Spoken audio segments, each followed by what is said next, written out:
हिंदी में यूपीएससी की तैयारी से संबंधित प्रोग्राम्स को देखने के लिए सब्सक्राइब करें स्टडी IQ-IAS हिंदी। आप सभी का एक बार पुनः स्वागत है स्टडी IQ-IAS के हिंदी ऑनलाइन प्लेटफॉर्म पर। मेरा नाम है शिव कुमार। प्रत्येक सोमवार, बुधवार और शुक्रवार को ज्योग्राफी PYQ की ये सीरीज होती है। ये इस सीरीज का चौथा वीडियो है। यदि प्रीवियस 3 वीडियोस आपने नहीं देखे हैं तो मैं आपसे रिक्वेस्ट करूंगा कि आप जाकर उनको देख लें। ऐसा बिल्कुल नहीं है कि उनको ना देखे जाने की कंडीशन में आपको ये वीडियो समझ में नहीं आएगा, बिल्कुल आएगा। जो प्रीवियस 2 वीडियोस हमारे हुए हैं, याद रखिएगा कि वो आधारित हैं हमारे, एक तो इंट्रोडक्शन ऑफ ज्योग्राफी पर, इंट्रो है उसमें, और साथ ही साथ जो अक्षांश और देशांतर रेखाओं की हम बात करते हैं, ये उस टॉपिक पर आधारित है। नेक्स्ट जो वीडियो था ये जियोमॉर्फोलॉजी पर आधारित था, अर्थात भू आकृति विज्ञान के बारे में हमने यहाँ पर डिस्कशन किया था। अब आज का ये जो वीडियो है ये क्लाइमेटोलॉजी की सीरीज को लेकर है, अर्थात प्रीवियसली जो क्लाइमेटोलॉजी से क्वेश्चन आए हैं यूपीएससी के प्री एग्जामिनेशन में, उनको आज हम इस वीडियो में कवर करने वाले हैं। तो इसको सबसे पहले तो भाई स्टार्ट किया है, किसी भी काम को स्टार्ट किया है तो इसको एंड अवश्य करें, अर्थात इस वीडियो को शुरू से लेकर अंत तक आप अवश्य देखें। मैं दावे के साथ कहता हूं कि यहां पर कुछ ना कुछ आपको अवश्य सीखने के लिए मिलेगा, और मैं ऐसा दावा इसलिए भी कर रहा हूं क्योंकि PYQ का अपना एक महत्व होता है। मैं हर वीडियो में ये बात बोलता हूं कि यूपीएससी प्री एग्जामिनेशन जब भी आप दें तो PYQ को जरूर सॉल्व कर लें, ताकि आप क्वेश्चन की टेंडेंसी समझ सकें, पेपर की टेंडेंसी को आप भली भांति आधार पर पकड़ सके। इसकी यदि आपको PDF चाहिए हो तो आप मेरे Telegram handle Abhishek Kumar geography पर जाकर डाउनलोड कर सकते हैं। यदि मान लीजिए नाम सर्च करने पर नहीं आता है तो आप इस QR कोड को स्कैन करके डायरेक्टली मुझसे ज्वाइन हो सकते हैं। और साथ ही साथ ये है मेरे तमाम प्रकार के सोशल मीडिया प्लेटफॉर्म जिनसे भी आप कनेक्ट होकर अपनी क्वेरीज मुझसे मेरे साथ साझा कर सकते हैं। कुछ स्टूडेंट को ये बात नहीं पता है कि यहाँ पर एक चैट ग्रुप भी है जहां आप चैट भी कर सकते हैं अदर स्टूडेंट के साथ और मेरे साथ। चलिए प्रारंभ करते हैं आज का क्वेश्चन। सबसे पहला क्वेश्चन है कि भूमध्य रेखा पर क्षोभ मंडल की मोटाई, या फिर क्षोभ मंडल की मोटाई ध्रुवों की तुलना में बहुत अधिक होती है। चलिए समझते हैं। भूमध्य रेखा पर प्रबल संवहनीय धाराओं द्वारा ऊष्मा को अधिक ऊंचाई तक ले जाया जाता है। कथन के संबंध में निम्नलिखित में से कौन सा सही है? भाई जिन्होंने क्लाइमेटोलॉजी पढ़ रखा होगा, क्लाइमेटोलॉजी का पहला ही चैप्टर होता है वायुमंडल, और वायुमंडल के पहले ही चैप्टर से, यानी कि पहली ही लाइन से ये क्वेश्चन निकाला गया है। जिन्होंने पढ़ा होगा उनको समझ में आ गया होगा, परंतु वे स्टूडेंट जिनको नहीं पता है मैं बता देता हूं भाई कि यह है हमारी अर्थ, अर्थात यह है पृथ्वी। जब आप पृथ्वी के वायुमंडल को देखते हैं तो वायुमंडल असल में क्या है? हमारे चारों ओर का वातावरण जिसमें विभिन्न प्रकार की भौतिक क्रियाएं संपन्न होती हैं, है ना। जैविक और अजैविक घटकों के मध्य आप अंतर संबंध की बात करते हैं, वही तो वायुमंडल है। तो वायुमंडल को जैसा एक्चुअल में हम देख रहे हैं धरा पर या फिर भू सतह पर खड़े होकर, ऊपर जाने पर इसमें बहुत सारे परिवर्तन होते हैं, और इसीलिए हमने इसको कई परतों में या कई लेयर्स में हमने डिवाइड कर रखा है। जैसे कि लाइक ये है हमारा क्षोभ मंडल, सबसे पहले क्षोभ मंडल के बाद बच्चे ये मिलता है समताप मंडल, समताप मंडल के पश्चात ये मिलता है मध्य मंडल वाला सेक्शन, और मध्य मंडल के पश्चात ऊपर वाला एक और सेक्शन है, इसको कहा जाता है आयन मंडल वाला भाग। यदि नहीं पता है तो मैं एक रफली मैनर में इसको लिख भी देता हूं, यही PDF में उठाकर डाउनलोड भी कर दूंगा कि भाई ये है हमारी अर्थ, अर्थात दैट इज हमारी पृथ्वी। पृथ्वी से जैसे जैसे आप ऊपर की ओर बढ़ रहे हैं, अर्थात अभी जहां पर आप श्वसन क्रिया कर रहे हैं, इसको नाम दिया जाता है क्षोभ मंडल या फिर ट्रोपोस्फियर वाला सेक्शन। याद रखिएगा, इसमें सबसे इंपॉर्टेंट ये जान लेना आवश्यक है कि भाई ये है हमारी पृथ्वी, और यहां पर दिखाई देता है आपको सूर्य। जब ये सूर्य का लंबवत प्रकाश पृथ्वी पर पड़ता है तो पृथ्वी के आकार के कारण और एक्सिस पर झुकाव के कारण जो पृथ्वी सूर्य से आने वाला प्रकाश है ये भूमध्य रेखीय क्षेत्रों में ज्यादा पड़ता है, और जैसे जैसे आप पृथ्वी से ऊपर जाते हैं, अर्थात ध्रुवीय क्षेत्रों की ओर आप प्रवेश करते हैं, तो ध्रुवीय क्षेत्रों पर यही प्रकाश की मात्रा, या फिर इसको कहा जाता है सौर्यातप की मात्रा, कम होती जाती है। अर्थात इस क्षेत्र में जो सनलाइट है ये आपको कम मिलेगी, और यही कारण है कि यहाँ पर जो सौर्यतप है ये सौर्यताप की मात्रा भी आपको कम देखने के लिए मिलेगी, और यहाँ पर दोनों ही अधिक होंगी। सूर्य का प्रकाश पड़ रहा है भाई, है ना। तो बट ऑब्वियस है कि जो भूमध्य रेखीय क्षेत्र है या फिर जो उष्णकटिबंधीय जलवायु वाला क्षेत्र है, यहाँ पर सौर्यतप की मात्रा ज्यादा है। जब सौर्यतप की मात्रा ज्यादा है तो भाई यहाँ पर पार्थिव विकिरण, अब क्या होता है पार्थिव विकिरण, थोड़ी देर रुकना मैं बता रहा हूं। तो जमीन से जैसे जैसे आप ऊपर उठेंगे तो माइनस का टेम्परेचर यदि आपको प्राप्त करना है तो भाई भूमध्य रेखीय क्षेत्रों में पहले ही तापमान है 30 डिग्री सेल्सियस, यहां से आपको 0 डिग्री सेल्सियस में प्रवेश करना है, तो इसमें आपको अधिक ऊंचाई पर जाना पड़ेगा। और यहां पर पहले ही तापमान कम है, हम मान लेते हैं कि भाई यहां पर 2 डिग्री सेल्सियस है, तो यहां से 0 डिग्री सेल्सियस जाने में आपको कम वक्त लगेगा। तो बस यही बात बोली गई है कि भाई क्षोभ मंडल की जो मोटाई होती है ये भूमध्य रेखा पर क्या ज्यादा होती है? बिल्कुल सही है, ज्यादा होती है। कारण क्या है कि तापमान ज्यादा है। तापमान ज्यादा होने का कारण क्या है कि सूर्य से आने वाला जो लंबवत प्रकाश है ये यहां पर ज्यादा पड़ रहा है।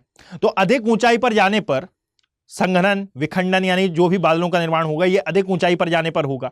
तो इसीलिए कहा जाता है कि क्षोभ मंडल की जो मोटाई है ये ध्रुवीय क्षेत्रों की तुलना ये क्षोभ मंडल में ध्रुवीय क्षेत्रों की तुलना में अधिक होती है। बिल्कुल सही है। तो स्टेटमेंट 1 तो बिल्कुल सही है। दूसरा स्टेटमेंट हमसे बोल रहा है कि भूमध्य रेखा पर प्रबल संवहनीय धाराओं द्वारा ऊष्मा को अधिक ऊंचाई तक ले जाया जाता है। तो यही बात मैंने नहीं बोली क्या भाई कि ऊष्मा को अधिक ऊंचाई तक ले जाया जाएगा। 30 डिग्री सेल्सियस तापमान है, इसको 0 डिग्री सेल्सियस तक लाने में अधिक ऊंचाई तक ले जाना पड़ेगा। कारण क्या है कि नीचे से पार्थिव विकिरण हो रहा है ना, जितना ज्यादा आप ऊंचाई पर जाएंगे, जो कि सामान्यतः 32 मीटर की ऊंचाई पर जाने पर 1 डिग्री सेल्सियस तापमान में कमी आती है, इसी को आप और अधिक बढ़ाते जाएं भाई, है ना। सॉरी, ये कंसेप्ट मैंने गलती से बोल दिया, ऐसा नहीं है। तो ऐसा ध्यान रखिएगा कि भाई ये जो कथन 2 है, ये कथन 2 असल में 1 की व्याख्या कर रहा है कि भाई असल में ये कथन सत्य क्यों है। इसके लिए आप ये दूसरा स्टेटमेंट पढ़ लें, इसीलिए ये भी सही आता है। तो अब जरा समझिएगा कि कथन 1 और 2 दोनों ही सही हैं, और यहां पर कथन 2 कथन 1 की सही व्याख्या करता है, ये इसका राइट आंसर होगा। परंतु उससे पहले मैं इसको कंप्लीट कर देता हूं कि भाई ये है हमारा क्षोभ मंडल। क्षोभ मंडल से जब हम ऊपर की ओर जाते हैं तो ये आता है स्ट्रेटोस्फियर, या फिर इसको नाम दिया जाता है समताप मंडल। समताप मंडल से ऊपर जाने पर आपको दिखाई देता है मध्य मंडल वाला भाग, और मध्य मंडल से जब आप ऊपर जाते हैं तो आपको मिलता है आयन मंडल वाला सेक्शन। चूंकि यहां पर क्षोभ मंडल के बारे में डिस्कशन आया है, इसलिए मैं क्षोभ मंडल का डिस्कस कर देता हूं भाई।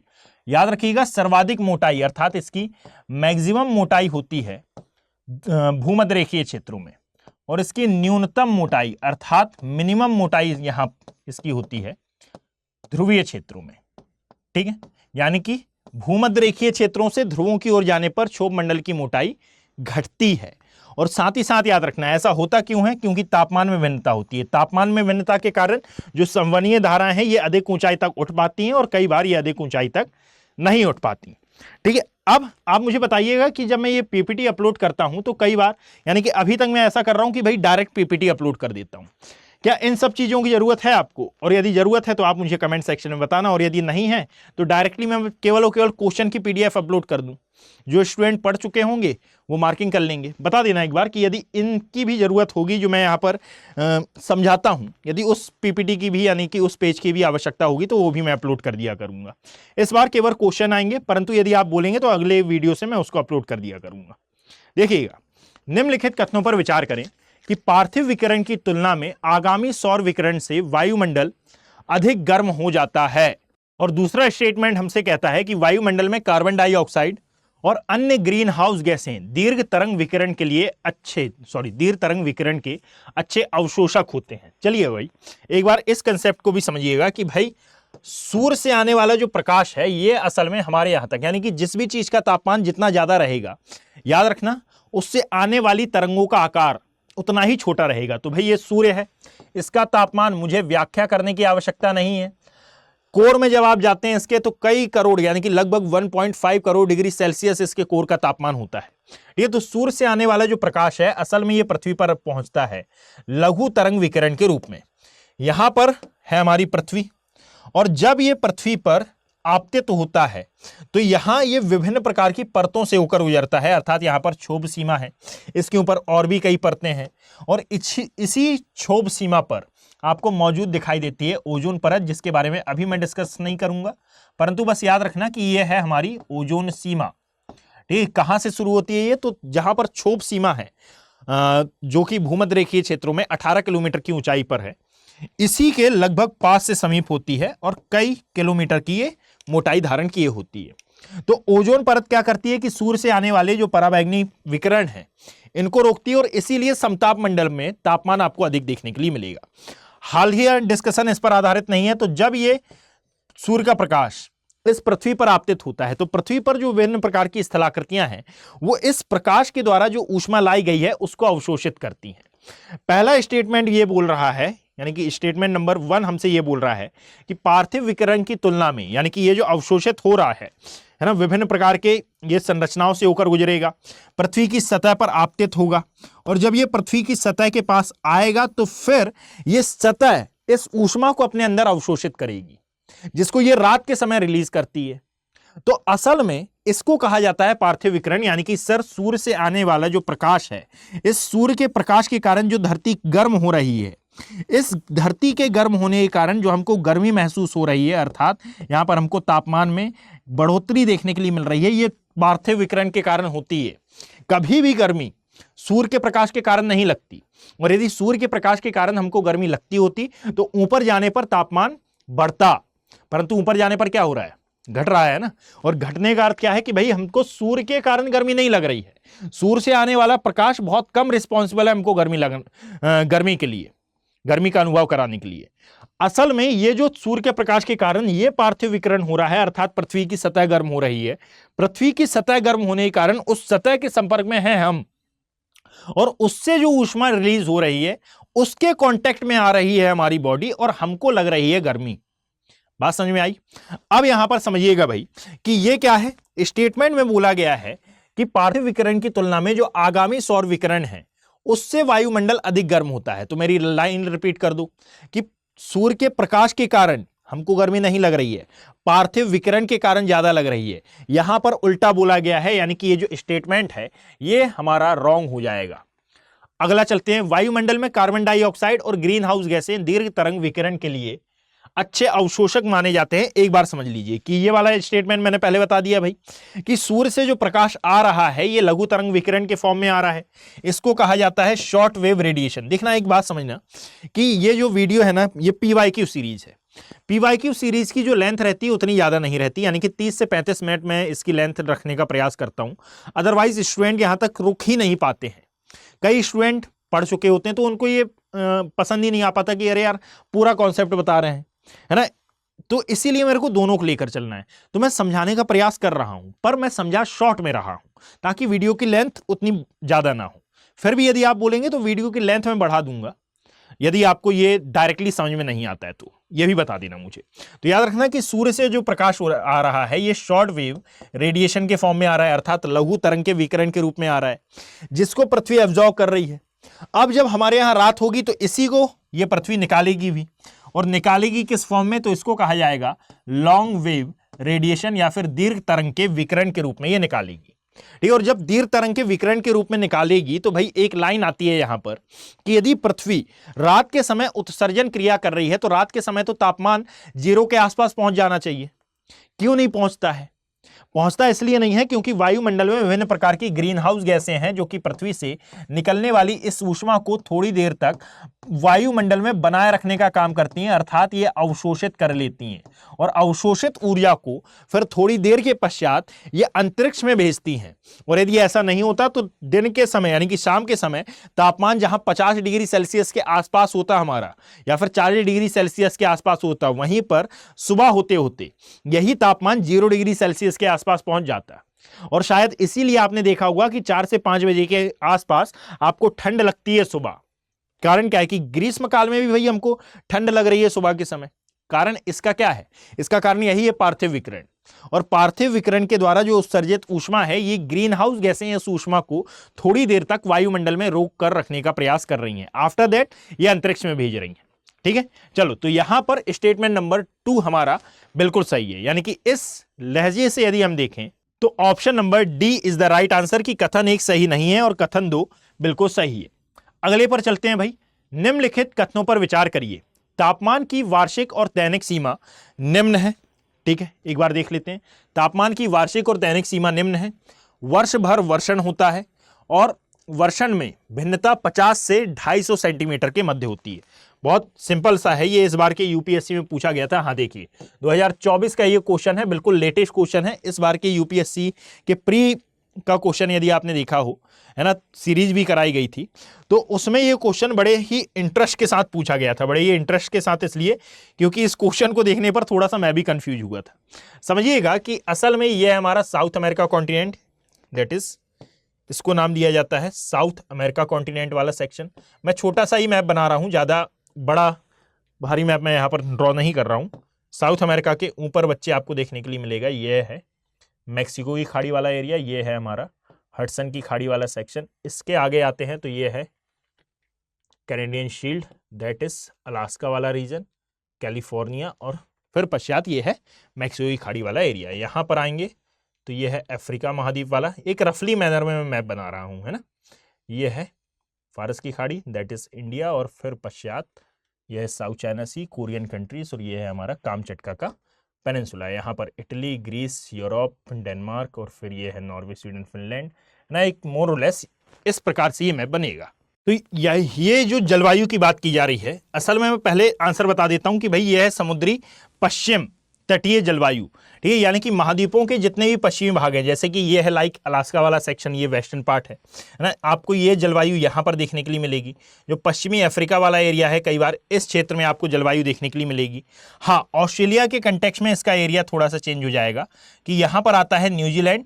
ये ऑस्ट्रेलिया और न्यूजीलैंड के समीपवर्ती क्षेत्रों में भी हमको मौजूद देखने के लिए मिलती है। तो ऐसा होता क्यों है कि जब ग्रीष्म काल में जो समुद्र का तापमान है, तापमान की बात कहाँ की गई है, ये ग्रीष्म काल में जो समुद्र का तापमान है ये औसत हो 15 से 20 डिग्री के मध्य, और यही जब शीतकाल हो तो शीतकाल में ये 4 से 10 डिग्री सेल्सियस के आसपास हो, ठीक है। वर्ष भर यहाँ पर वर्षण होता है, बिल्कुल यहाँ पर होता ही है, और साथ ही साथ वर्षण में जो भिन्नता हो ये लगभग 50 से 250 सेंटीमीटर के करीब हो। यानी कि पूरा जो वर्ल्ड है और जितने भी कॉन्टिनेंट है, इनके वेस्टर्न पार्ट में ये मेनली वर्षा होती है, क्योंकि ईस्टर्न पार्ट में जो व्यापारिक पवनें चलती हैं, व्यापारिक पवनों के प्रभाव के परिणाम स्वरूप तो सदाबहार वनों का विकास होता ही है। यहाँ पर एक अलग प्रकार की क्लाइमेटिकल कंडीशन की बात की गई है इन 3 बिंदुओं के आधार पर, और इसके आधार पर जो हमारा आंसर निकल के आएगा यह है समुद्री पश्चिम तटीय जलवायु। नेक्स्ट पर चलें। जलवाष्प के संदर्भ में निम्नलिखित में से कौन सा या कौन से कथन सही हैं? चलिए भाई, यह एक गैस है जिसकी मात्रा ऊंचाई के साथ घटती है। बिल्कुल सही, ये एक गैस तो है ही, ठीक है। वातावरण में इसकी जो परसेंटेज है, ये यदि आप भूमध्य रेखा पर देखेंगे या फिर भूमध्य रेखीय जलवायु वाले क्षेत्रों में देखेंगे तो ये मैक्सिमम पर पहुंच जाती है, यानी कि 4% के आसपास, और मिनिमम ये पहुंचती है पोलार एरिया में अर्थात ध्रुवीय क्षेत्रों में ये कई बार 0% तक हो जाती है, ठीक है। और इसका कारण क्या है, वही सूर्य और पृथ्वी के मध्य का जो रिलेशन है, यह है हमारी पृथ्वी, यह है सूर्य। सूर्य का प्रकाश जहां ज्यादा पड़ेगा वहां पर तापमान ज्यादा होगा, तापमान ज्यादा होगा तो वहां पर मौजूद जो ह्यूमिडिटी है अर्थात ये जो जलवाष्प है ये भी ज्यादा होगी। और इसका कारण क्या है, क्योंकि यहाँ पर जो जलवाष्पन होगा बच्चे ये भी तो ज्यादा होगा ना। पानी को गर्म करो, गैस पर रख दो, और गैस पर रखने पर ही तो वो उबलेगा। यदि मान लीजिए बाहर रखा हुआ है तो क्या वो उबल पाएगा? तो सीधी सी बात है कि तापमान ज्यादा तो जलवाष्पन ज्यादा, मतलब कि ह्यूमिडिटी वहां पर ज्यादा, ह्यूमिडिटी ज्यादा तो वर्षण ज्यादा, वर्षण ज्यादा तो भाई वहां पर वनाच्छादन ज्यादा है। और ये सब कहां मिल रहा है? भूमध्य रेखीय क्षेत्रों में। पहला स्टेटमेंट बिल्कुल सही है, और इसकी मात्रा ऊंचाई पर जाने पर घटती है। मात्रा की बात कर रहा है, मात्रा की। हल्की गैस कहां पर गमन करती है? नो डाउट हल्की गैस नीचे से ऊपर की ओर जाती है, परंतु यहां पर क्वांटिटी की बात हुई है, और क्वांटिटी इसकी सतह के पास ज्यादा रहेगी, ठीक है ना। अब ध्रुवों पर इसका प्रतिशत अधिकतम होता है। भाई अभी बता दिया मैंने कि अधिकतम प्रतिशत भूमध्य रेखा पर आपको देखने के लिए मिलेगा। ये तो नीचे दिए गए कूट का प्रयोग करके सही उत्तर का चयन करिए, तो केवल और केवल इसमें से एक सही माना जाएगा। बच्चे आगे बढ़ते हैं। निम्नलिखित कथनों पर विचार करें। उच्च मेघ मुख्यतः सौर विकिरण को प्रवर्तित कर भूपृष्ठ को ठंडा करते हैं। भूपृष्ठ से उत्सर्जित होने वाली अवरक्त विकिरणों का निम्न मेघ से उच्च अवशोषण होता है और इससे तापमान प्रभाव होता है। देखो, एक चैप्टर होता है मेघों के प्रकार में, जहां पर आप वर्षा के बारे में पढ़ते हैं। वहां पर आप उच्च मेघ, निम्न मेघ, क्यूमुलोनिम्बस क्लाउड्स, निम्बस क्लाउड्स, है ना, ये विभिन्न प्रकार के बादलों के बारे में पढ़ते हैं। तो यहां पर याद रखना कि पहला स्टेटमेंट क्या बोल रहा है, उच्च मेघ मुख्य सौर विकिरण को प्रवर्तित करते हैं। यहां पर उच्च नहीं आएगा, ये निम्न मेघ सौर विकिरण को प्रवर्तित करने का कार्य करते हैं, पहली बात। और इसके कारण भूपृष्ठ ठंडा होता है। यदि मान लो यहां पर उच्च की जगह निम्न लिखा होता तो यह स्टेटमेंट सही होता। भूपृष्ठ से उत्सर्जित होने वाली अवरक्त विकिरणों का निम्न मेघ में उच्च अवशोषण होता है, इससे तापन प्रभाव होता है। ये बात उच्च मेघ के लिए एप्लीकेबल होती है, ना कि निम्न मेघ के लिए। ठीक है, यानी कि दोनों स्टेटमेंट गलत हो गए हैं। तो option number D is the right answer, ना ही 1 और ना ही 2, यानी कि कुछ नहीं है, बस स्टेटमेंट पलट दो तो ये सही हो जाएंगे। यहां निम्न की जगह उच्च आ जाता और यहां पर उच्च की जगह निम्न आ जाता, तो ये स्टेटमेंट बिल्कुल सही हो जाते। कंसेप्ट क्या है? कंसेप्ट यही है जो मैंने बताया कि भाई क्षोभ मंडल में आपको ये मेघ मौजूद देखने के लिए मिलेंगे। ऊपर से जो सूर्य का प्रकाश आएगा, इस सूर्य के प्रकाश को परावर्तित कर देंगे ये कुछ हद तक, और फिर उसका कुछ निश्चित परसेंटेज ये नीचे जाने देंगे। तो ये जो तमाम प्रकार की बातें आप क्षोभ मंडल में पढ़ते हैं ना, कि तमाम प्रकार की वायुमंडलीय घटनाएं और परिघटनाएं क्षोभ मंडल में ही घटित होती हैं, वही बात यहां पर करी जा रही है। ठीक है, आगे चलते हैं भाई। आगे चलने पर नेक्स्ट क्वेश्चन है हमारा कि उष्णकटिबंधीय क्षेत्र में व्यापारिक पवन के प्रभाव के कारण पूर्वी खंडों की तुलना में महासागरों के पश्चिमी खंड अधिक उष्ण होते हैं। बताइए भाई, बहुत यानी सिंपल क्वेश्चन है, लैंग्वेज टिपिकल है थोड़ी। शीतोष्ण क्षेत्रों में पश्चिमी पवन पश्चिमी खंडों की तुलना में महासागरों के पूर्वी खंडों को अधिक उष्ण बनाता है। क्या बोला गया है? सबसे पहले हम सेकंड स्टेटमेंट देख लेते हैं, थोड़ा सा टफ यही लग रहा है। शीतोष्ण क्षेत्र मतलब कि भाई यूरोप वगैरह आप ले लो, अफ्रीका महाद्वीप, यानी कि जहां पर उष्णकटिबंधीय क्षेत्र नहीं है। यूरोप की बात कर लेते हैं, यूएसए की बात कर लेते हैं, चिली जो दक्षिणी चिली वाला सेक्शन है इसकी ये हम बात कर लेते हैं। ये तमाम जो एरिया हैं ये शीतोष्णकटिबंधीय क्षेत्र में आते हैं। पश्चिमी पवन पश्चिमी खंडों की तुलना में महासागरों के पूर्वी खंडों को अधिक उष्ण बनाता है। क्या बात बोली गई है? बिल्कुल सिंपल सी है। आपने वो पढ़ा है कि उष्णकटिबंधीय क्षेत्रों में जो मरुस्थलीय क्षेत्र हैं ये पश्चिम की ओर ही क्यों दिखाई देते हैं। इस कंसेप्ट में आप पढ़ते हैं कि भाई एक महाद्वीप है, एक महाद्वीप के एक भाग में अर्थात ईस्टर्न पार्ट में आपको गर्म जलधाराएं, यहां पर आपको वार्म विंड्स या फिर गर्म जलधाराएं देखने के लिए मिलती हैं, और जो वेस्टर्न पार्ट है यानी कि जो पश्चिमी दिशा वाला एरिया है, पश्चिमी भाग है, यहां पर आपको ठंडी जलधाराएं देखने के लिए मिलती है। ठीक है, कोल्ड विंड है। और ऐसा होता क्यों है? ऐसा होता इसलिए क्योंकि यहां प्रवाहित होने वाली जो व्यापारिक पवनें हैं ये फुटिक जोन के जल को स्थानांतरित करते हुए ये महाद्वीपों में प्रवेश करती हैं, और इसके कारण निर्माण होता है क्लाउड्स का, है ना। महाद्वीपों में जब प्रवेश करेंगी तो तापमान ज्यादा है, तापमान ज्यादा होने के कारण ये गर्म होंगी, और गर्म होकर ये ऊपर उठेंगी। ऊपर उठने पर इनमें संघनन होगा, और संघनन होने पर पश्चात ये करा देंगी वर्षा, और वर्षा होगी तो ये वर्षा सबसे ज्यादा उस एरिया में होगी जहां से इन पवनों ने प्रवेश करना चालू किया है। और ये जो पवनें हैं ये असल में व्यापारिक पवनें हैं, और व्यापारिक पवनों की दिशा शायद आप जानते हो कि इनकी डायरेक्शन होता है ईस्ट टू वेस्ट, अर्थात पूर्व से पश्चिम की ओर ये प्रवाहित होती हैं। और जब पूर्व से पश्चिम की ओर ये प्रवाहित होंगी तो महाद्वीपों के पूर्व से पश्चिम की ओर महाद्वीपों के पूर्वी भाग से ये प्रवेश करती है, और इसीलिए पूर्वी भाग में आपको सदाबहार वन दिखाई देते हैं। और जिस एरिया से ये प्रवेश करेंगी तो यहां पर लिखा हुआ है कि व्यापारिक पवनों के प्रभाव के कारण जो पूर्वी खंड हैं इनकी तुलना में महासागरों के पश्चिमी खंड अधिक उष्ण हो जाते हैं, जो कि बिल्कुल सही है क्योंकि ये महासागरीय जल को पूर्व से पश्चिम की ओर विस्थापित कर देगा। ठीक है, यानी कि जैसे जैसे ये आगे बढ़ेंगी पवनें तो पूर्व से ये जल आते जाएगा पश्चिमी भाग में। तो अब ये महाद्वीपों का भले पूर्वी भाग है, परंतु जब आप एक महासागर की बात करोगे तो महासागर का तो ये पश्चिमी भाग है ना। इसीलिए मैंने बोला था कि ये बिल्कुल इजी कॉन्सेप्ट है, बिल्कुल इजी है, बट समझने में थोड़ा सा यानी कि पढ़ने में थोड़ा सा टिपिकल लगेगा। ये एक क्वेश्चन है जिसके बारे में आप मुझे बता सकते हैं कि भाई इसका यदि आपको चाहिए होगा इन डिटेल सॉल्यूशन तो ये मैं ग्रुप में डाल दूंगा अपने, वहां से भी आप देख सकते हैं। यदि मान लीजिए ये समझ में नहीं आया है तो आप मुझे यहाँ पर मैसेज कर दीजिएगा, जो चैट बॉक्स रहेगा यहाँ, वहां पर मैं इसका सॉल्यूशन अपलोड करवा दूंगा। देखिएगा, निम्नलिखित कथनों पर विचार करें। जेट प्रवाह केवल उत्तरी गोलार्ध में प्रवाहित होती है? नहीं भाई, ये उत्तरी गोलार्ध में भी प्रवाहित होती है और दक्षिणी गोलार्ध में भी प्रवाहित होती है। जनरली ये कंसेप्ट इसलिए निकल के आ जाता है, यानी कि हम भटक यहाँ जाते हैं कि हम ये बोलते हैं कि भाई यह है हमारी पृथ्वी, और पृथ्वी के आसपास ये है हमारा क्षोभ मंडल वाला एरिया। क्षोभ मंडल के ऊपर आपको दिखाई देती है यह है हमारी ओजोन लेयर, और ध्रुवीय क्षेत्रों से चलना चालू होती है एक जेट स्ट्रीम जिसको कहा जाता है ध्रुवीय रात्रि की जेट स्ट्रीम, कुछ इस प्रकार से, और ये ओजोन परत को भेद कर बाहरी वायुमंडल में प्रवेश करती है, और इसी के कारण कहा जाता है कि ओजोन परत में छेद हो रहे हैं। अब जरा समझिएगा कि ये इस एक जेट स्ट्रीम के कारण, यानी कि जब भी हम डायग्राम बनाते हैं तो ऐसा बना देते हैं, हम नीचे वाला बनाते ही नहीं है, ठीक है, तो असल में एक ऊपर भी होती है, एक नीचे भी होती है। और ठीक इसी प्रकार से एक जो पश्चिमी विक्षोभ हम पढ़ते हैं, एक यहां पर भी होता है और एक नीचे अर्थात दक्षिणी गोलार्ध में भी आपको देखने के लिए मिलेगा। ठीक है, तो हम बोलते हैं केवल और केवल उत्तरी गोलार्ध के संदर्भ में। क्यों बोलते हैं? क्योंकि इंडिया में हम रहते हैं और इंडियन क्लाइमेट के बारे में हम अध्ययन करते हैं। और जब इंडियन क्लाइमेट के बारे में आप अध्ययन करते हो तो मेनली इंडिया, यानी कि इंडिया और इंडिया के क्लाइमेट को प्रभावित करने वाले जो कारक हैं उनके बारे में हम पढ़ेंगे भाई। अदर कंसेप्ट को क्यों पढ़ेंगे हम? हाँ, फिर जैसे जैसे कंसेप्ट निकलते जाता है, जैसे हाल ही में केरला में बाढ़ आई है जिसका कारण कड़ बताया जा रहा है। ठीक है, इसको कई और नामों से जाना जाता है, बिल्कुल सिंप्लीफाई ये नाम है। तो अब ये चर्चा में है, पिछले साल भी ये चर्चा में था, तो इसको अलग से पढ़ना पड़ेगा, नहीं तो वहां पर पढ़ते समय हम थोड़े ना पढ़ेंगे। कारण क्या है कि कभी आता है कभी नहीं आता भाई। तो ये वो कॉन्सेप्ट हो जाते हैं, यानी कि जब हम जेट स्ट्रीम के बारे में पढ़ते हैं तो मेनली भारत में उनका क्या प्रभाव पड़ता है इसके बारे में हम पढ़ते हैं। जैसे ये है पश्चिमी विक्षोभ, एक होता है पूर्वी जेट स्ट्रीम जिसको हम सोमालियन जेट स्ट्रीम के नाम से जानते हैं, जो कि भारत के पूर्वी तटीय क्षेत्र में वर्षा कराती है। ठीक इसी प्रकार से याद रखिएगा कि यह है ध्रुवीय रात्रि की जेट स्ट्रीम।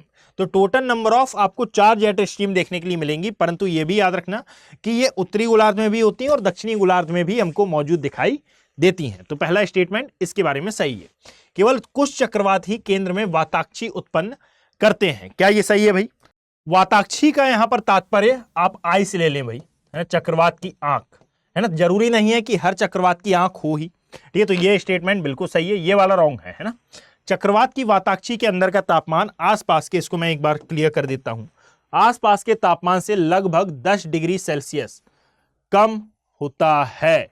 नहीं भाई, ये 10 डिग्री सेल्सियस कम नहीं होता है, ये 5.5 डिग्री सेल्सियस के समथिंग ये कम देखने के लिए मिलेगा, जो कि 10 डिग्री फ़ारेनहाइट आ जाता है। ठीक है, इसलिए ये वाला स्टेटमेंट भी रॉन्ग हो जाता है। तो इसमें से क्या पूछा गया है कि कौन से कथन सही है, तो option number B is the right answer. चलिए आगे बढ़ते हैं। अच्छा, एक और अपडेट भाई आपके लिए, सभी के लिए एक इंफॉर्मेशन कि यदि आप SIP 2025 के यूपीएससी एग्जाम को टारगेट कर चुके हैं तो आपके लिए SIP प्लस बैच है, अर्थात इसमें एनरोल करने पर आपका पूरा सिलेबस आपको रिवाइज कराया जाता है। यदि आपने अपना कोर्स कंप्लीट कर लिया है, और वे तमाम स्टूडेंट जिन्होंने अपना कोर्स कंप्लीट कर लिया है, आप इन SIP बैचेस को ज्वाइन कर सकते हैं। इनमें एक तो आपको क्रैश कोर्स की भांति पूरा कोर्स रिपीट कराया ही जाएगा, रिवाइज कराया ही जाएगा, और साथ में टेस्ट सीरीज भी यहां पर अवेलेबल हो जाएंगी, जिसके माध्यम से आप अपना रिवीजन भी कर सकते हैं। PYQ की क्लास यहां पर चल रही है, और साथ में जो अन्य प्रकार की दुविधाएं हैं कि सही, कई लोगों को डर लगता है कि यार 2025 है, कई लोगों का पहली बार होगा, तो ये जो जितने भी प्रकार की समस्याएं हैं उनका समाधान आपको इन SIP बैचेस से मिल जाएगा। AKB लाइव कोड का यूज करने पर ये 4,999 रुपए में आपको प्रोवाइड कराई जाएंगी। परंतु याद रखिएगा, ये ग्रेट इंडियन फेस्टिवल के तहत AKB लाइव कोड का यूज करने पर इतने में है। यदि आज की डेट आप चूकते हैं, है ना, तो फिर ये थोड़ी सी महंगी होंगी। शाम 6 बजे से इनके बैचेस चल रहे हैं, तो आप इनमें एनरोल हो सकते हैं। चल रहे हैं का मतलब आपको नया बैच ही दिया जाएगा, परंतु 15 जनवरी इस ऑफर की लास्ट डेट है। तो इस ऑफर का लाभ उठाने के लिए AKB लाइव कोड का यूज करने पर आपको ये बैचेस इतने के पड़ेंगे। साथ ही साथ P2I फाउंडेशन बैचेस भी यहां पर स्टार्ट हुए हैं, अर्थात 2026 और 27 जिनका टारगेट है उनके लिए ये बैचेस हैं भाई। आप भी इन बैचेस से ज्वाइन होकर 26 और 27 की तैयारी को बिल्कुल बेसिक से एडवांस लेवल पर ले जा सकते हैं। इसमें भी आपको AKB लाइव कोड का यूज करना पड़ेगा। इसके लिए भी जो अंतिम ऑफर है, अर्थात ग्रेट इंडियन फेस्टिवल का, ये 15 जनवरी है, शाम 6 बजे से इसमें भी क्लासेस अवेलेबल हैं। ठीक है, ये दोनों ही न्यू ईयर बैच हैं, अर्थात बिल्कुल फ्रेश तरीके से आपको यहाँ पर स्टडी कराई जाएगी। ठीक है, इसमें SIP प्रोग्राम इनबिल्ट रहेगा, अर्थात अलग से SIP लेने की जरूरत नहीं है। इसमें तमाम प्रकार के प्रोग्राम, नाम ही है P2I, अर्थात प्रिलिमिनरी एग्जाम से लेकर इंटरव्यू तक की प्रिपरेशन यहां पर कराई जाएगी। ठीक है, चलिए आगे बढ़ते हैं। देखिएगा, नेक्स्ट क्वेश्चन है हमारा कि निम्नलिखित में से कौन सा नेशनल पार्क पूर्णतया शीतोष्ण अल्पाइन कटिबंध में स्थित है? तो भाई मानस राष्ट्रीय उद्यान के बारे में याद रखिएगा कि यदि हम एक रफली मैप ड्रॉ करें भारत का, ये हमारा इंडिया, ये है हिमाचल प्रदेश, उत्तराखंड दैट इज सिक्किम, और ये आता है नॉर्थ ईस्ट वाला पोर्शन, पश्चात इसके ये है हमारा भारत, ये पंजाब, राजस्थान दैट इज प्रायद्वीपीय भारत या फिर पेनिनसुलर इंडिया। अब देखिएगा कि इस सेक्शन से हमको एक रिवर आती हुई दिखाई देती है, दैट इज ब्रह्मपुत्रा, यहां से दिखाई देती है। अरे यार, नदियों के बारे में थोड़ा सा पूछा था, सॉरी, मानस राष्ट्रीय उद्यान। अच्छा, इसको मैंने इसलिए बनाया क्योंकि इसकी एक सहायक नदी है मानस, और मानस नदी के तट पर ही स्थित है मानस राष्ट्रीय उद्यान। कहाँ पर आता है? तो आसाम राज्य में ये लोकेटेड है। नामदफा कहाँ आएगा? तो यहाँ ऊपर की ओर अरुणाचल प्रदेश में आपको दिखाई देगा नामदफा राष्ट्रीय उद्यान। सबसे पहले मैं आपको बता दूं कि असल में ये जो बात की गई है पूर्णतया शीतोष्ण अल्पाइन कटिबंध की, ये 2500 से लेकर 3500 मीटर की ऊंचाई पर ये स्थित होते हैं। परंतु यदि आप मानस राष्ट्रीय उद्यान की बात करेंगे तो ये इससे ज्यादा है, और यहां पर शीतोष्ण अल्पाइन की बात की गई है। तो मैं डायरेक्टली बता देता हूं कि जो उत्तराखंड राज्य है, यहां पर जो वृहद हिमालय है और वृहद हिमालय की जितनी भी पहाड़ियां हैं, यहां पर आपको अल्पाइन कटिबंध के जो वृक्ष हैं ये दिखाई देते हैं। तो ये जो फूलों की घाटी नेशनल पार्क है ये इसमें शामिल किया जाता है भाई, ठीक है। बाकी सब उष्ण कटिबंधीय समशीतोष्ण में, उपोष्ण कटिबंधीय समशीतोष्ण में, जैसे कि लाइक यदि नामदफा की हम बात करेंगे तो ये उष्ण कटिबंधीय समशीतोष्ण में शामिल किया जाता है। न्योरा ये उपोष्ण कटिबंधीय समशीतोष्ण में शामिल किया जाता है, पश्चिम बंगाल में ये है, ठीक है। अब आगे आते हैं, नेक्स्ट क्वेश्चन पर चलते हैं कि मेघाच्छादित रात में ओस की बूंदें क्यों नहीं बनती हैं। ये आपके लिए होमवर्क है, ये आप मुझे बताएंगे, ठीक है। फिर इसी को मैं डिस्क्राइब करूंगा, यानी कि शुरुआत हमारी इसी क्वेश्चन से होगी नेक्स्ट वीडियो में। आप जरा समझिएगा कि ये एक स्टेटमेंट पूरा का पूरा दिया हुआ है, यानी कि एक क्लाइमेटिकल जोन का वर्णन यहां पर किया गया है। अब ये किस क्लाइमेटिकल जोन का वर्णन है ये आप बताइए कि हर दिन कमोबेश एक सा ही होता है, सुबह समुद्री मंद पवन के साथ साफ और उजली होती है, जैसे जैसे सूर्य प्रकाश में ऊपर चढ़ता जाता है गर्मी बढ़ती जाती है, घने बादल बनने लगते हैं, और फिर बादलों की गरज और बिजली की चमक के साथ वर्षा होने लगती है, लेकिन वर्षा शीघ्र ही समाप्त हो जाती है। बहुत बहुत ज्यादा सिंपल है। देखो मैं बता देता हूं कि आपने वो कंसेप्ट पढ़ा होगा ना कि यदि हम टेम्परेचर की बात करते हैं तो ये जो तापमान है ये असल में भूमध्य रेखा पर सर्वाधिक होना चाहिए, परंतु ये भूमध्य रेखा पर सर्वाधिक होता नहीं है। इसका मेन कारण है 4 o'clock मानसून, ठीक है। अर्थात जो 4 o'clock मानसून हम देखते हैं 4 बजे के आसपास की वर्षा इसको नाम दिया जाता है, वो इसका मेन कारण निकल के आती है, ठीक है। कि भाई तापमान एक्चुअल में यहीं पर ज्यादा होता है, भूमध्य रेखीय क्षेत्रों में ज्यादा होता है, परंतु ज्यादा तापमान ज्यादा होने के साथ साथ यहाँ का जो टेम्परेचर है, जो तापमान है, नहीं सॉरी, जो जल वाष्पन की क्रिया है यह भी ज्यादा होती है। और जब यहाँ पर जल वाष्पन ज्यादा होता है तो मेघों का निर्माण भी ज्यादा होता है, और जब मेघों का निर्माण ज्यादा होता है तो इसके कारण वर्षा भी होती है, और वर्षा के कारण जो तापमान ज्यादा था वो नियत हो जाता है। कहाँ? भूमध्य रेखीय क्षेत्रों में, यानी कि 5-7 डिग्री उत्तरी अक्षांश से लेकर 5-7 डिग्री दक्षिणी अक्षांश के मध्य वाला क्षेत्र, इसको कहा जाता है भूमध्य सागरीय जलवायु वाला रीजन।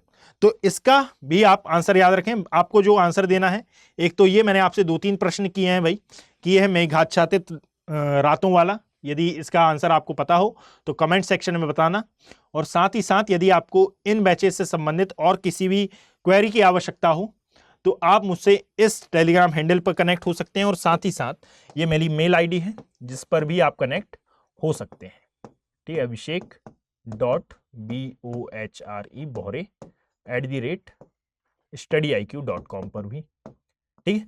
तो किसी भी प्रकार से आप इन बैचेस से जुड़ने के लिए कांटेक्ट कर लें भाई। और साथ ही साथ इस सीरीज का समय मैं आपको बता देता हूं, MWF में, अर्थात मंडे, वेडनेसडे और फ्राइडे को ये सीरीज चलती है। यदि सेशन पसंद आया हो और यदि आप इसको सपोर्ट करना चाहते हैं तो इसको आप ज्यादा से ज्यादा शेयर कर सकते हैं। धन्यवाद। हिंदी में यूपीएससी की तैयारी से संबंधित प्रोग्राम्स को देखने के लिए सब्सक्राइब करें स्टडी IQ IAS हिंदी।